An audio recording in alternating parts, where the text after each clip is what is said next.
Hello, friends, and welcome to the space where we discuss business, landscaping, beer, and everything in between. I'm your host, Heather Gerard from My Landscape Artist here in London, Ontario, Canada. And this is Season 2 of Hops and Hedges. Stay tuned after each episode for a message from our sponsor, ext.tech. And don't forget to hit that subscribe button. Now crack open a cold one, and let's dig in.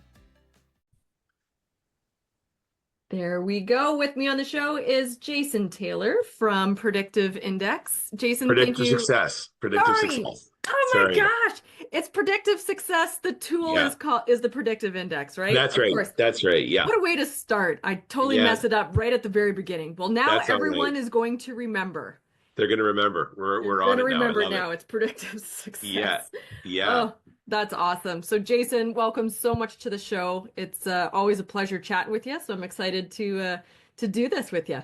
Yeah, excited to be here. Actually, I've gone back to some of your episodes, and yeah, it's great stuff. So I'm looking forward to it. Excellent. So for people who are tuning in and aren't familiar with you or your company, can you give us the lowdown as to who you are and what you do? Sure, absolutely. I'm a principal at Predictive Success, and what we do is we help companies hire better, inspire better, and become more efficient, and take kind of the people pains away, right? So every company, as you know, every specifically hardscape, landscape, most problems are a people problem, right? How do I hire properly? How do I inspire my current team? And we kind of come in and work with you on that stuff and show you how, by knowing the person, you can take a whole bunch of headaches away. Absolutely. And it's I can vouch for how accurate the tool is. I've gone crazy. through it myself. Yeah. But also I know a lot of the peers in the Landscape Ontario's peer network. They've also gone through it, and it is it's creepy how accurate it is. Like you know what you're doing. Yeah, absolutely. And I usually, when I give it to somebody, they're shocked because it's just two questions. Yep. You're picking words. And they'll come back to me and they'll say, I think I might have done it wrong. I just picked some words and then it went off the screen. And I'll say, perfect. That's exactly what we wanted. Just do that and we're good to go. Right. And then when I give them the results, they're just like, what? Right. Yeah. How did you get all of this about me from these questions? Yeah. So super crazy, super cool. So you're in Whitby, and so when did Predictive Success start? When did you start this? Yeah, so David actually started Predictive in 2008. I came on board with him in 2016. Yep. And together and with the team, we've become the #1 global partner for Predictive Index worldwide. So we are, cool. We have an amazing team of hustlers and people that like to help companies and solve problems. And it really, the good thing about it is it actually doesn't feel like work.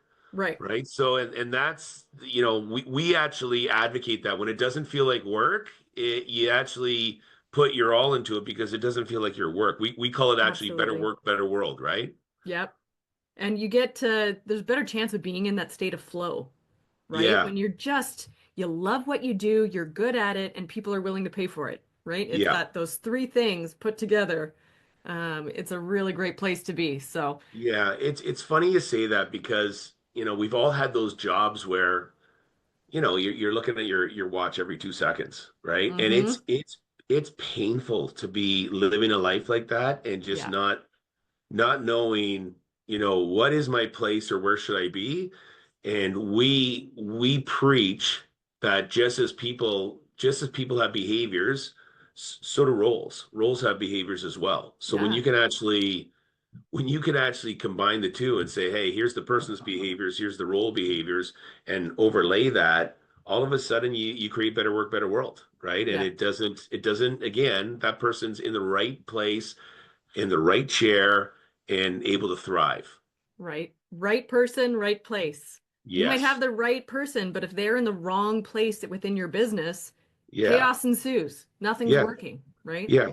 Well, I guarantee you can personally speak to that, right? So I guarantee you've been in a job at one point in your life or your career, or in your earlier days, there's been a role that you've been in, used to think, I can't stand this, Oh right? yeah.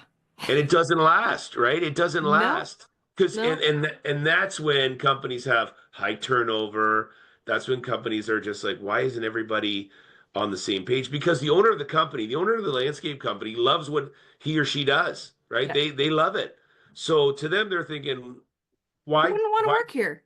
yeah, why wouldn't you want to work here? But it could be that, it's just they're not they're not in the right place, right chair right now, and they need to kind of go find their chair with whatever company it is, right? Yeah, So that they can thrive.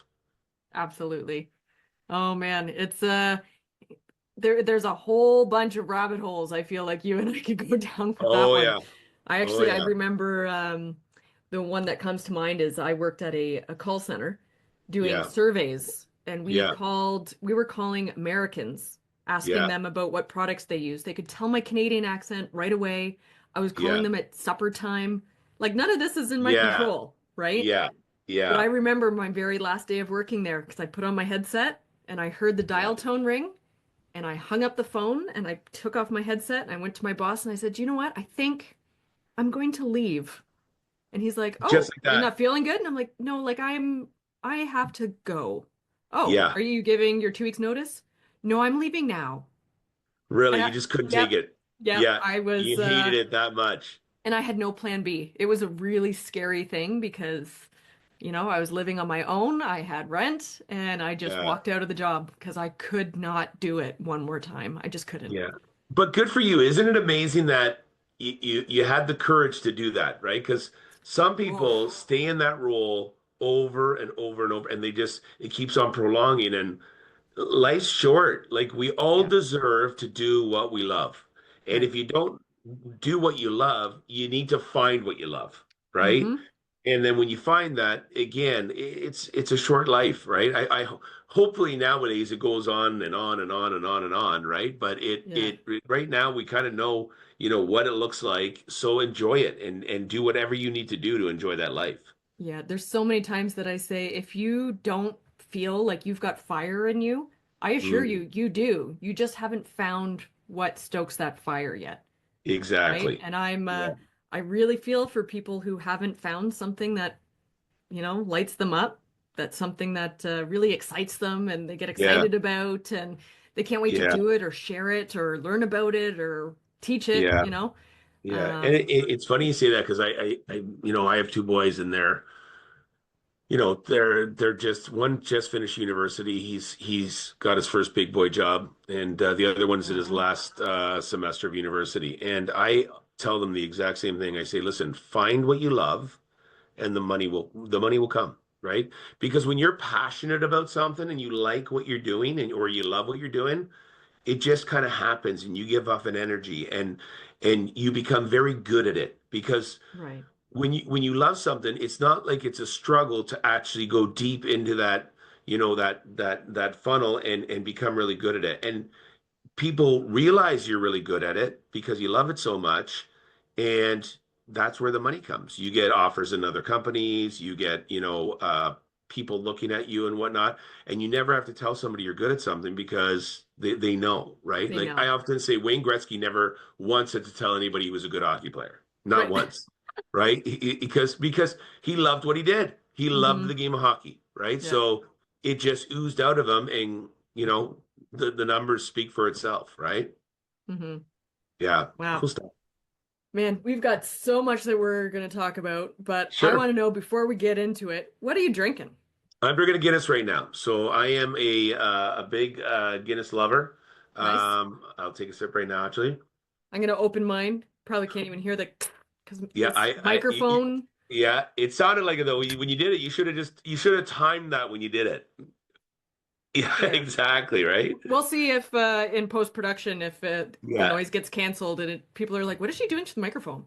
yeah, That was exactly. But weird. I love Guinness just because of the flavor and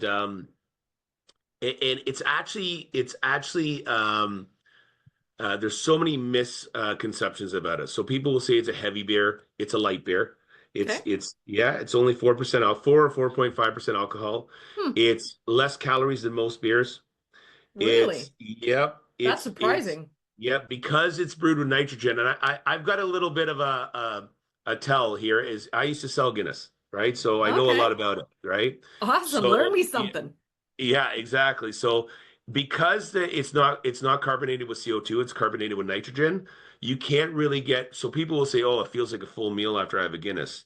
And that's just their mind. It actually it doesn't because it's carbonated with nitrogen.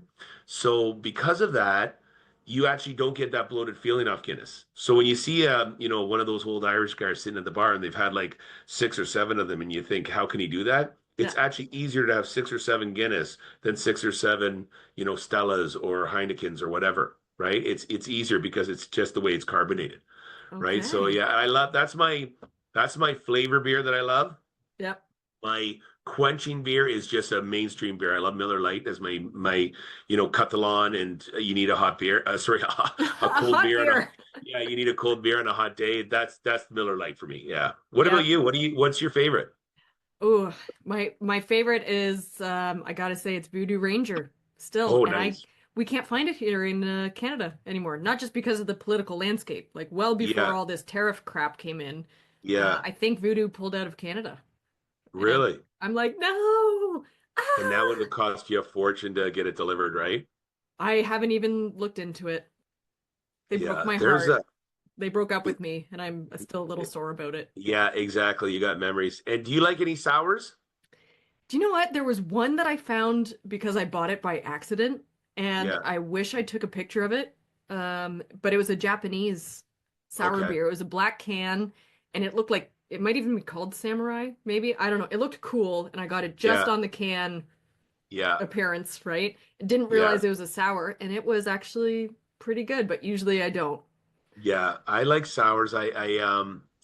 There's a Flying Monkey actually makes a great sour. I think they're just based out of Barrie, but their sour That's what is. I've got.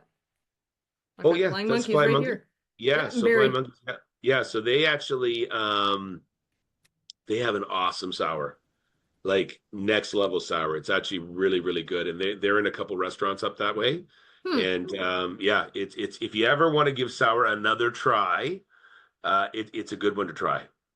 I'm looking it up right now. Yeah, This one, it's funny because I actually, oh, is it the Bubble Lord? I think so. Yeah, I think that's what it's called. Yep, Velvet Bubble Lord, blueberry sour. That's it. The blueberry sour. That's the one. Yeah. Yeah. Okay, I've seen the can because I've gone to pick it up a couple times. And I'm like, oh, it's a sour, Yeah. but I will, It's I will phenomenal. try it. Just try one can and you'll be Okay, surprised. It doesn't, it's a little, it's not as true of a sour as other sours. And you get that blueberry taste and it's pretty cool. okay. Yeah. Challenge Yeah. Really good. accepted. Yeah. Challenge accepted. Hard challenge to accept, eh? Sometimes, Yeah. sometimes. Try a beer, right? It's funny, speaking of like buying something just based on the can. So this is Flying Monkeys, and the can art is just so cool. But I thought it said Little Heather. Oh, that's so cool, eh? And so If it did it. yeah, so that's why I picked it up, and it's actually called Little Heathens, which is Okay. very similar Yeah. I to was just gonna me. say it's probably similar, right? Yeah, I Uh, identify closely with this nice. beer. And yeah, Nice. it is I've had one sip, but it is quite delicious. So That's hilarious. So you and I, we actually know each other through Landscape Ontario. We've seen Yeah. each other at a number of different events. Yeah. And I'm trying to think of because you were actually one of the speakers and sponsors, I think, for a fall summit, the peer-to-peer Yeah. summit, Yeah. a I've done couple a years couple ago. peer-to-peers and some stuff with Jackie and Yeah, yeah, done some stuff here and there with Landscape Ontario. I actually was speaking with them. I just became a member myself.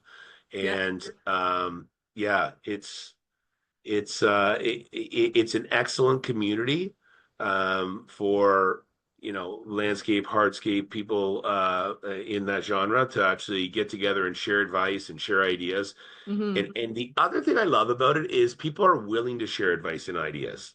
Right? So it's yeah, and that really was the thing that took me by surprise because you can actually talk to a landscaper and they'll talk to their competitor a couple towns away and say, I would try this, or maybe you need to install it this way, or have you thought of Yeah. this? I don't think you get, I know you don't get that as much in other industries, Yeah. right? Where they're willing to open a share and just say, hey, here's a best practice, or this is what I'm using, or wow, I just bought this piece of equipment. It's crazy good. You should try it. Yeah. Um, it amazes me how the community is actually, you could be my competitor and they all still get along, which is great. Yeah. Like it's hard for me to imagine like a Tim Hortons franchise and McDonald's franchise sharing Yeah. ideas, you know? Exactly. Like Yeah, actually that's Heather, that's a perfect analogy, right? Like you would never see a McDonald's say to Tim Hortons, "Hey, you know what? Give me some tips about your coffee." Like they'd be yeah. just like, "Get out of here," right? Or Like, like calling up your friend who owns a different franchise and be like, "Guys, I just found this really cool pop machine. Like you yeah, got it right? saves energy and blah blah blah blah blah Yeah, blah blah." They're not gonna do yeah, that. They keep it all yeah, to their close to the chest, right? They don't share anything. yeah. You're like the landscape is like they're just open-hearted and they just share, right? Yeah. I And find they'll within actually, Landscape Ontario, because it is yeah. not the same across Canada and the States for sure. Well, and not just that, Landscape Ontario is such a big organization, right? Yeah. So it is association, sorry, because you go around, even in the US, there's just like little hubs and they have little groups and whatnot, but they don't have like Landscape Ontario's massive, Yeah. right? And it's almost like, what do you mean you're not a member, Yeah. right? Yeah. And I think I've it's said kind that of, a couple times. It's like, oh, yeah, sorry, I might have a strong opinion about that, but yeah, no, why? they're fantastic, and they have great leadership and Joe and the team Yeah. and before him Tony, and they've made a lot of really cool right moves, and even their board, like with Ed Hansen, and they just they have, I don't know how they have been so lucky and calculated in hiring like-minded people that Right. actually not hiring, but like choosing, because lots of times it's volunteers, Hmm. getting the right person in the right place to help drive that organization, Yeah. right? And when they put on an Absolutely. event, the events are big, right? The Hmm. events are big, and the great thing is they're fun too. So Yeah. I enjoy it. Absolutely. Yeah, it's a great industry to be associated with for sure. It's funny, just you mentioning Ed Hansen, right? And Joe Salemi and Tony Yeah, DiGiovanni. So all yeah. three of them have been on the podcast. Okay, yeah, And both Ed and Joe I consider mentors of mine. Like it's incredible the amount of sharing, caring, teaching, learning that goes on. Like yeah, I've found my tribe, yeah, with Landscape yeah, Ontario for sure. yeah. Um, And both, and Joe and Ed, like I'll call them up for advice, or kind of just, hey, what do you think about this, or hey, check my backswing on this, yeah, what do you think about, am I crazy for thinking this way, or should I, yep. and I find that Joe's great just to kind of maneuver around the association, and to really say to people, hey, what is a problem a landscaper is facing right now, and how Hmm. can we help them with it? Joe is so selfless, like he is just so giving and willing to just go out over and above for you. Yeah, And Ed actually, before he was actually, well, he was always a member of Landscape, but he actually uh, told me about an organization, Tech, which I'm sure you've heard, Tech Canada, yep, right? Vistage in the States. But and he's now a tech chair, but he actually, before he was even that, he told me, listen, if you want some great advice from fellow CEOs and leaders and people that own their own businesses and entrepreneurs, you need to join this. And I literally, went on the website right after he said that, said, yeah, hey, let me look into this a little more and check it out. And yeah, I'm still a member of Tech today, based on Ed suggesting that I be a member, yeah. right? And the advice I get from that group, and people, you need people to lean on and just say, hey, can you have an eye on this for me, right? Hmm. That's what I find, helps you in your leadership kind of, you know, path. You can't just think one way. You have to think, many ways, and get many different eyes on it to just Yeah. kind of guide you and say, hey, am I going the right way here? Or Hmm. again, am I nuts thinking this right now? Right. I always And think of it, sometimes they say, yeah, you're nuts. You shouldn't be going that way. Right. And that's right? And good. those are the people that you can trust because they're going to Yes. call you on your BS. It's like, Yeah. no, no, hold on. What are you doing? Yeah, right? They're not exactly. just going to be nice to you all the time. Yeah. You know, I love your story when you were saying somebody, you just said you wanted to start a podcast and somebody said, just do it then. Right. Yeah, And he I totally called forget. me out on it. Yeah. Who was it that called you out on that? That was Daniel over at Dancor Okay. Landscape. Yeah. Yeah. And look at you now, right? You can tell you love doing this kind of role with your, it's not new anymore for you, but you love going down this path and you enjoy it, right? You're passionate about it. I'm passionate about the stories. And I mean, Yeah. what a great way to also, I mean, meet people that I normally wouldn't necessarily have the chance to meet. But Yeah. I think it was Joe Salemi who said, and also capture these people like Yeah. yourself in this moment of time Yeah. where, 10 years from now, 15 years from now, be like, man, I remember that, Yeah. Yeah. Yeah. It's you crazy, know? right? Yeah. Like it Yeah. just that snapshot in time. It's really Yeah. cool. We're going to be looking back at this with our white hair and our wrinkles and thinking I used to look like that, right? Like Absolutely. Absolutely. It'll be you and me, we'll be in a pub somewhere yeah, having a beer, and exactly. we'll be like, hey, Exact. let's pull up the old podcast episode, Yeah, you know? exactly. Exactly. So we were talking a bit about mentors, and it's something I'm very passionate about. Yeah. Mentorship, mentoring others, being mentored myself. I'm just so I burst with gratitude, you know. Yeah. But you actually mentioned Steve Cardwell. He Yeah. taught you to be players, not fans. Can you give a Yeah. little shout out to Steve and how he's Yeah. Steve is changed you? and, you know, I love that you brought that up because I do believe that we often tell people why we left somebody because of a bad leader or a bad manager. And we often tell somebody, everything they did wrong in a leadership role. Hmm. Rarely do we tell people, hey, you were a wicked leader and a wicked, manager or whatever that role they Yeah. had was. And Steve Cardwell was that for me. Steve Cardwell was, I worked with him at Labatt and he, he was just one of those leaders that said, listen, don't surprise me. Let me know what's going on so I don't get caught being surprised if, client decisions or anything like that, right? Don't surprise me. And he was all about team, team, team, Hmm. right? And he would often put the team, not often, all the time, put the team ahead of himself, but he gave us what we needed to have to do an amazing job of what we did, Yeah. right?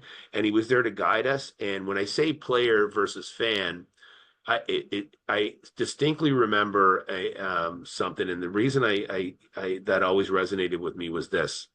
I made a mistake. I was young. I made a mistake with a client, and I went into Steve, and I apologized to him. I said, "Hey," I said, "Steve, I'm sorry about that. I screwed that up, right? I'm sorry about that." And he said, "Why are you apologizing to me?" And I said, "Because I screwed it up." Right. And he said, he kind of screwed it up, but there was other factors in that as well. And he said, "Jason," he said, "you're a player, you're not a fan." And he said, "When you're a player, you're on the ice and you're part of the team. And sure, we're going to make misplays here and there and whatnot, but we don't apologize. The team rallies around you and we just make sure that we get it right the next time." Hmm. Right. When you're a fan, you're watching the game. He goes, "You need to realize that you're in the game." And he Right. goes, "And when you're in the game, you're able to control the play and you're able to control the outcome." And he says, "So hold your head up high. Don't feel bad about that." He goes, "It happens. We've all had it happen." And he was just that mentality, right? He was Right. just, and nothing was too big. There was never a goal that Steve said, "I don't know if we can do that." He was just like, "Yeah, we got the best team in the world. Like we can do that." Right. Right. And he was just an unbelievable leader. And to this day, and I've had the fortunate, you know, um, like I've been very fortunate in having many great leaders, taking a little bit of something from everybody, right? Yeah. I think sometimes it's hard to be the total leader, but Steve is the one that always jumps out to me in kind of a bit of everything. Like he was Hmm. just a team guy. He'd fight for you. He would tell you if you made a mistake or messed up. He wouldn't give. It wasn't like he'd give you trouble. He'd just kind of say, "Hey, I expect more from you about that than that, right?" And so does the team, right? Yeah. So go and do your thing tonight and whatnot, but tomorrow come back ready to play. Yeah. right? And again, be a player, not a fan, right? Hmm. And yeah, to this day, I see him now. It's a little different seeing him now because I remember being at his 50th birthday party. I was in my 20s, and he said to me, he said, he had a few, and he said, Jay, he said, I know you're looking at me right now and you're thinking, this is so far away from me. He goes, but it happens so fast. I promise you that. Well, on my 50th birthday, I'm 53 now, but on my 50th birthday, I literally saw his face in my head saying, I cannot believe, you're turning 50, right? And it's Holy it's shit. crazy thinking it, right? But literally, I remember being in my mid 20s when he turned 50, and I was thinking, oh yeah, and you do the old, oh yeah, sure, yeah, no, I know, Yeah. it's gonna feel like, and he called it, it's right, right? Hmm. So like that's what I mean about, again, right person, right place, right? Yeah. Live life, enjoy it, because there's going to be peaks and valleys, but because of that, you have to live life, and because it goes so fast, right? Yeah. And you blink your eyes and all of a sudden, you're in another decade, right? So it's a little crazy. So that's my leader that kind of stood out for me, and just I would absolutely do anything for the man, for sure. Yeah. It's there's so many things to be said. Just yeah, I'm trying to not pick apart what you said. That's what I was about to say, but that's not what I meant. But there was Yeah, so much gold in what you just yeah, said. yeah, And, there's something that you said too about nobody can really be the ideal or the best leader of them all. But if you have many mentors and many leaders, then yeah, you can kind of pull lessons, right? yeah, And yeah, I've always thought of that as tools in your toolbox, yeah, right? And if you're a leader and you've just got a hammer and that's yeah, how you lead people, it's a great tool. Sometimes you need a hammer, yeah. but a hammer doesn't solve all the problems. No, Sometimes you no. need a different tool, Yeah, sometimes you right? need a different tool. And here's the other thing is, leadership, in my opinion, is a lifelong journey, Hmm. right?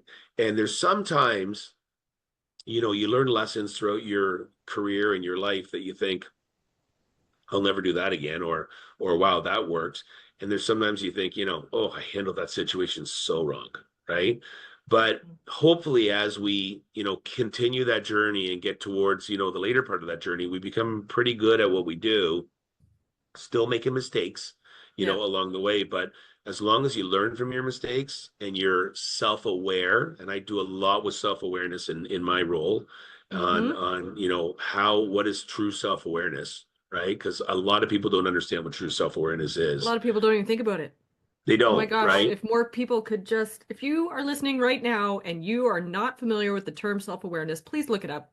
If Yeah, we could just yeah, all be a little bit more self-aware, that yeah, would make such a huge difference. yeah. I teach, when I teach it with leadership teams, on just getting their leadership team on the same page, and engagement, and employees, etc. I'll ask the question. I'll say, what is true self-awareness? And they always say the same thing. They'll say, I know how I behave, I know my strengths, I know what I need to work on. And I go, that's part of it. Hmm. That's part A. Part B of that is, I know how I behave, but I actually know how my behaviors affect you. Right. Right. And when I know that, that's true self-awareness. So I know, and I'm going to have to be a different person to Heather than I am Joe, than I am Ed, because they're different too. So Right. I need to know, how is my message going to resonate with the three of them, and how do I adjust along the way to make Yeah. sure that it resonates with the three of them, right? It's That's so true interesting. self-awareness, right? Yeah. That's true self-awareness. And when we can get and again, it's another journey, right? You don't just wake up and say, I'm truly self-aware, Right. right? But Hmm. it's a journey along the way.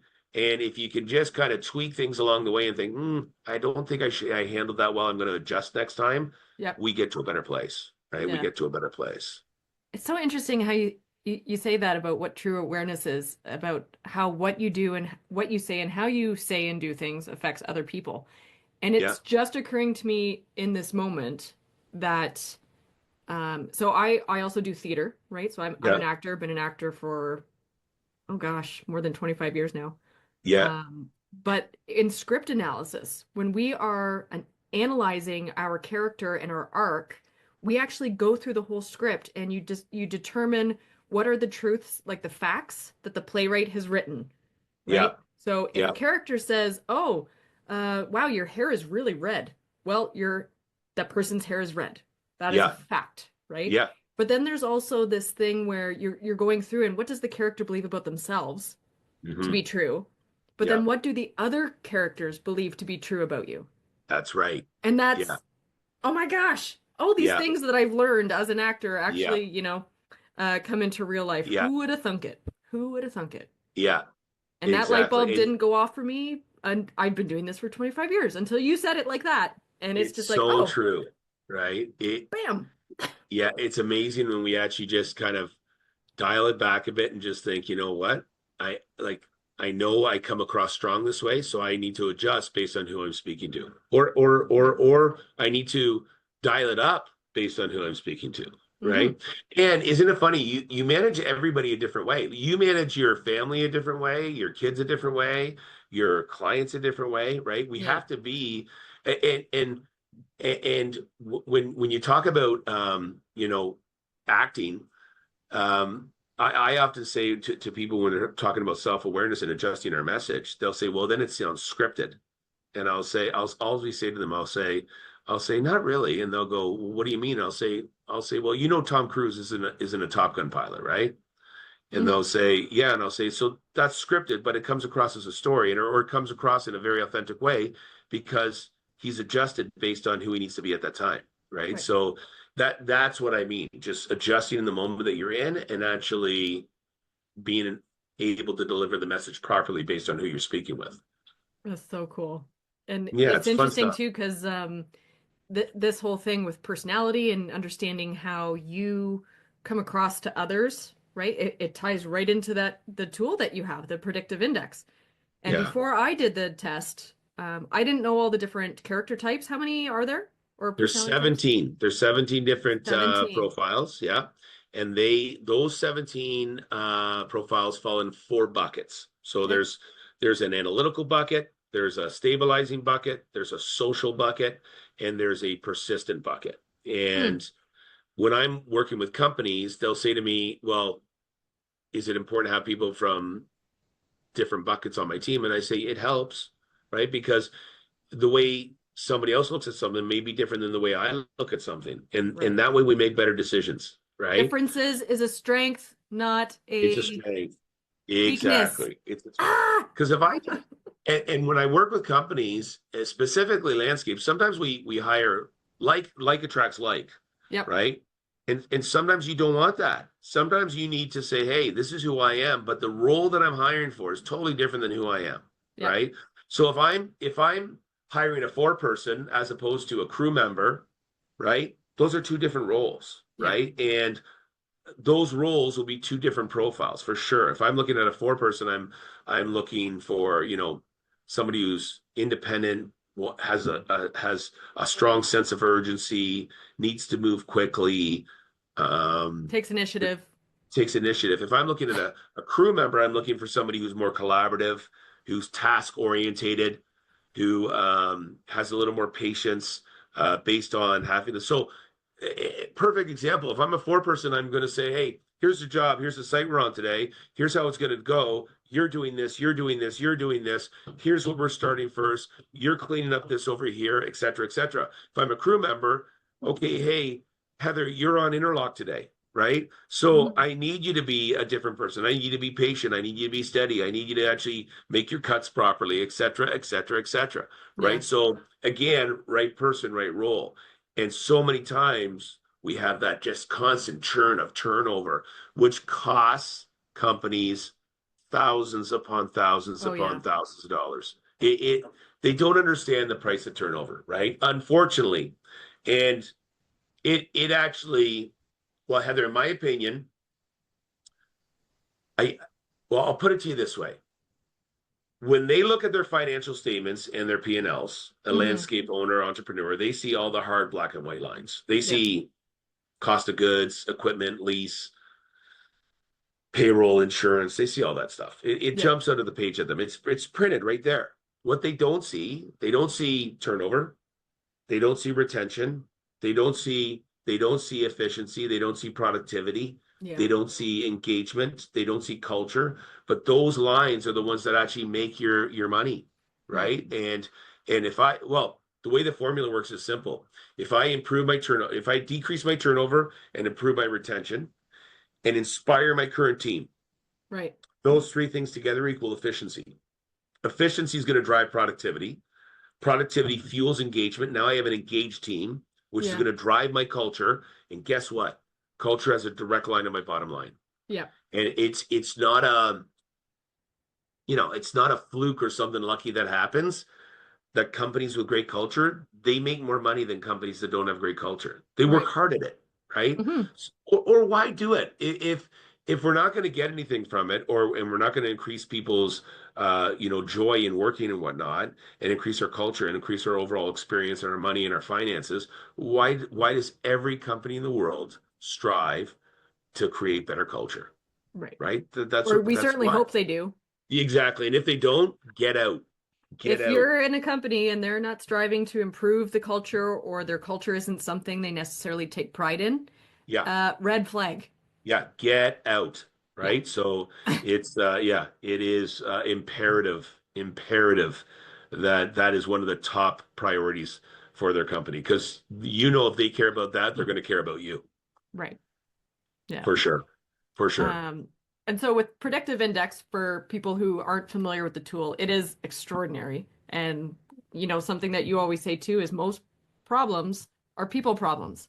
Yep. On the surface, it might look like an equipment problem, but Yep. if you've got a cowboy on the Yep. crew who Yep. is ramming your equipment, guess what? It's not an Yep. equipment It's a problem. people It's problem. a Yeah. people problem. I actually challenge owners all the time. I'll say, hey, when you're lying in bed at night and you're thinking, why am I not sleeping right now? It's a people Mhm. problem. Yeah. Every problem's a people problem. And to your point, what you just said about the equipment, they'll think, oh no, it's an equipment problem or it's a client or what I'll say, drill it down. And it's always comes down to a person, Yeah. right? And that's what hopefully we are able to help entrepreneurs sleep better at night, right? Right. And have a restful night as opposed to thinking, why can't I sleep? There's my mind's racing right now. Yeah. It's funny Yeah. because at the spring summit, the peer-to-peer summit this year, Mark Bradley was there, and he was doing a talk about the leanscaping Yeah. program that he has. And Yeah. one of I think probably my biggest takeaway is he talked about um, the 5 whys. Yeah. So when you're, a crew comes into your office and says, "Oh man, this just happened." Okay, well, why did that happen? Yeah. Well, the equipment fell off the truck. Okay, why did it fall off the truck? Yeah. Well, I wasn't tied down properly. Why wasn't it tied down properly? Yeah. Is it because you weren't Exactly. trained to do it? Is it because somebody slipped up? Is it Yeah. because the tie down has failed? Right? And asking 5 whys is going to get you down to the real Right to the reason why, and it's going to yeah. be a people problem. Yeah. Yeah. It's always a people problem. And, the other system I love is to get people to make better decisions is, and Dan Martell talks about this a lot, is the 1-3-1, right? So he talks about what's the problem? That's the one. What are three solutions? And then what's the solution you recommend? Right. Okay, one, three, And one. I've instilled that in my company as well, just because it gets people to, how many times do you get somebody coming up to you saying, hey, what do you want me to do here? Yeah. Or they're trying to make a decision. And they're usually, even if they know what you want them to do, they just want reassurance because they're risk adverse. And Yeah. they say, I just want to get, everybody on the same page before I make that decision. When you instill the 1-3-1 and say, hey, what's the problem? What are your three solutions? And what one do you recommend?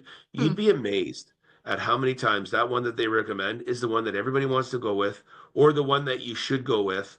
Right. And it just teaches them, hey, don't be scared to make a decision.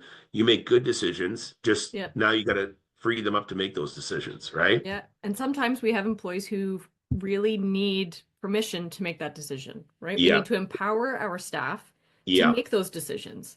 Yes. And if they Yes. don't feel empowered to, they're going to keep coming to you with problems. Yeah. And I love what you said, permission to make decisions. And I also like to say permission to make mistakes. Yes. Okay. As long as it's not $1 million mistake, Right? and they'll know, they usually don't make those mistakes because they know it's a really important decision, right? But if you just say, hey, permission to make mistakes, I trust you. And I actually, I feel good with you on my team. And I'd be surprised if I didn't agree with what you said.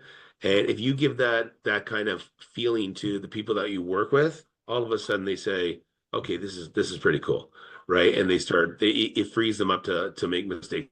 And usually they don't really make a lot, Yeah. right? They don't make a lot of mistakes at all. Man, it's so my ADHD brain is just like Yeah, firing all away of over it. here, all over Yeah, the place.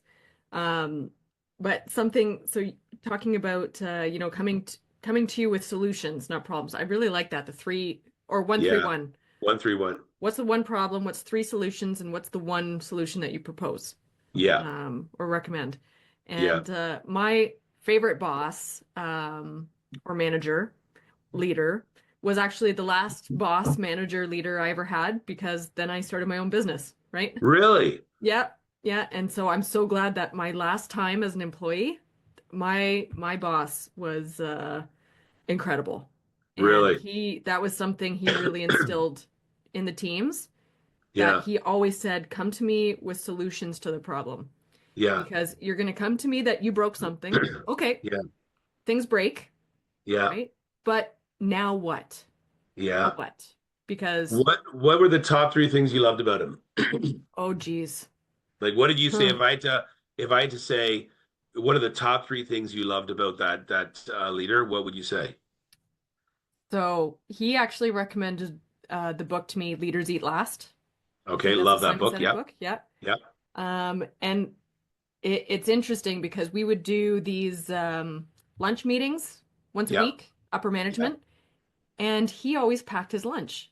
And I was just, I was his assistant. So I was the assistant manager. He was the manager. Sure. Yeah, And I was just like, we always order in, like we always get lunch. And I asked about him one day. I'm like, do you just not like the sandwiches that we get or pizza or, and he's like, no, he's like, the guys are out there working, slaving away. Where do you think the lunch money comes from to pay for the lunch? It comes out of our department's profit margin yeah, every time we order lunch. And I was like, well, shit. yeah, yeah, yeah, Like it was just kind of a, huh. yeah, I hadn't thought about it, right? yeah, yeah, Um, Another thing too, like he really, um, the best analogy I can think of it is he was an umbrella for our team. So we yeah, had 19 guys, yeah. and there's no other way to put it except there was a lot of BS coming from the top of the top within the Sure, company. sure. And he would filter Shielded. out, he would shield the team, and I saw it every day. And Yeah, there was a lot weighing on him. There was a yeah, lot that was put on him from his upper ups, yeah, but he did not throw up all of that onto his team. yeah, He kept them safe from it, yeah, and told them what they needed to hear, how they needed to hear it, yeah, without just dumping it all on them, yeah, yeah, which was really inspiring because yeah, I was in an interesting position where I wasn't privy to all information, yeah, but I could see enough of it to realize that he was just an extraordinary man for yeah. what he Did did. you ever So let him know what a great leader he was to you? I think he knows. I Yeah, think he that's knows. awesome. Yeah, I'm hoping to Yeah, get him on the podcast. I'm gonna rope him yeah, in.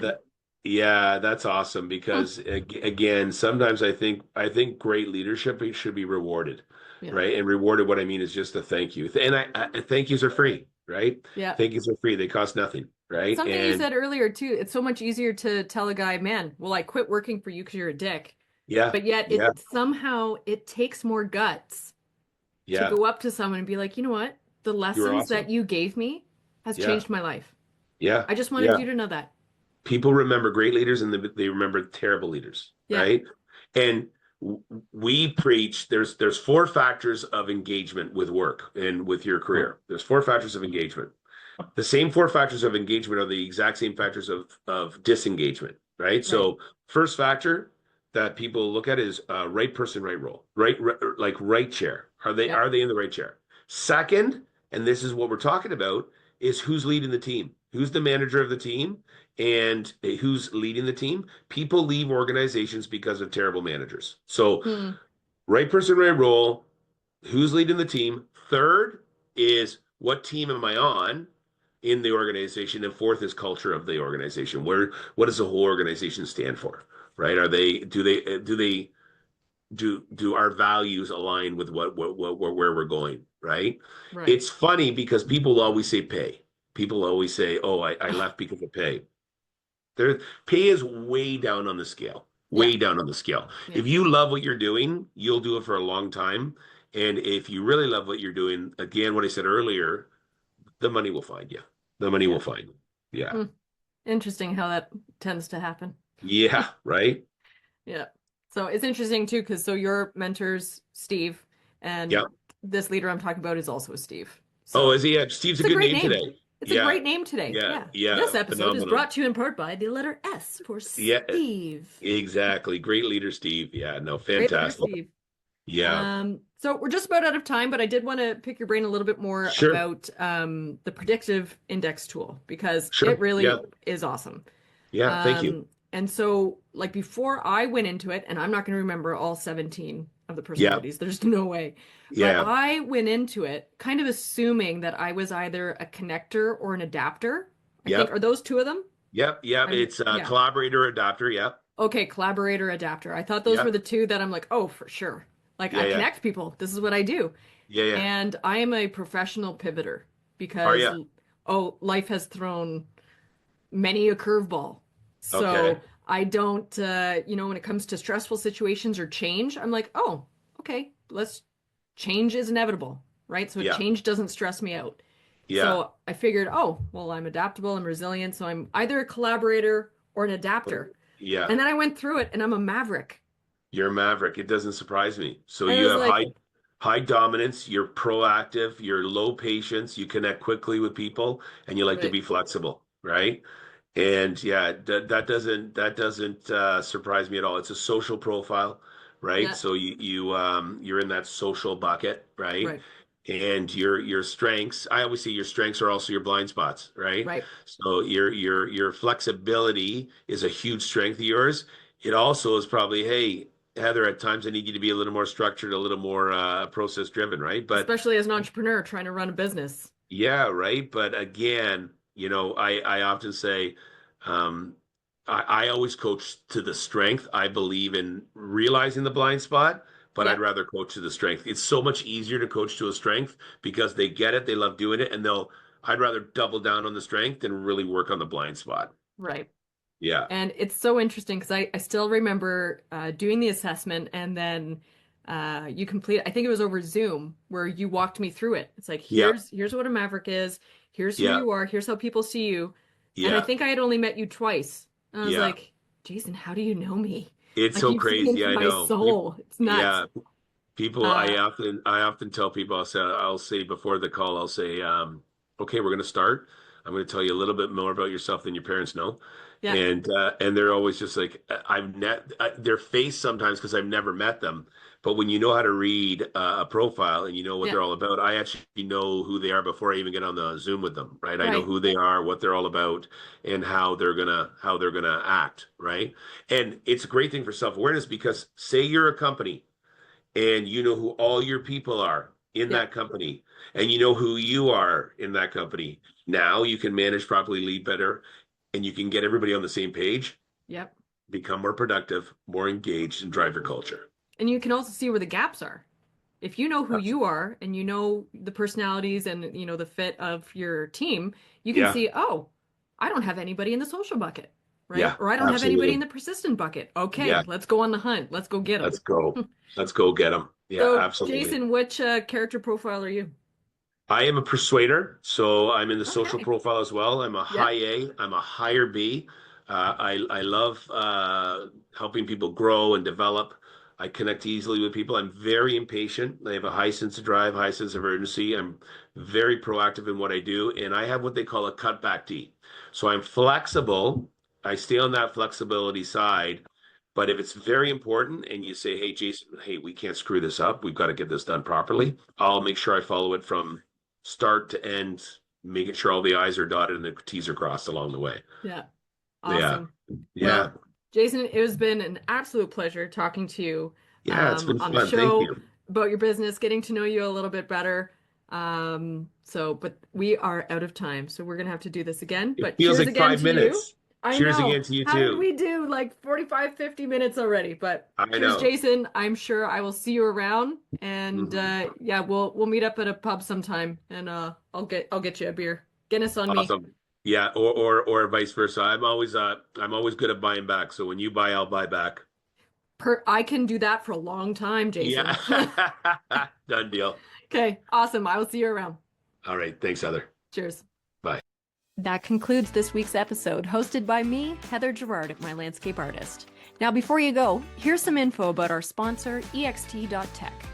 In today's fast-paced world, your landscaping business needs modern solutions to keep up with the change. That's where EXT comes in.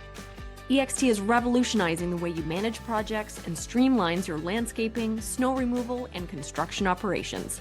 Instead of juggling 5 different software packages, endless spreadsheets, losing track of leads, and missing out on potential sales, you could be leveraging AI job routing, client management, and financial insights with a modern mobile app that employees love to use. With EXT's flat rate pricing, you'll never be caught off guard. If you're ready to revolutionize and grow your landscaping business, visit ext.tech today to learn more. And for additional savings, use the code HOPS10 at checkout, or just tell them that Heather sent you. See you next week for another episode of Hops and Hedges.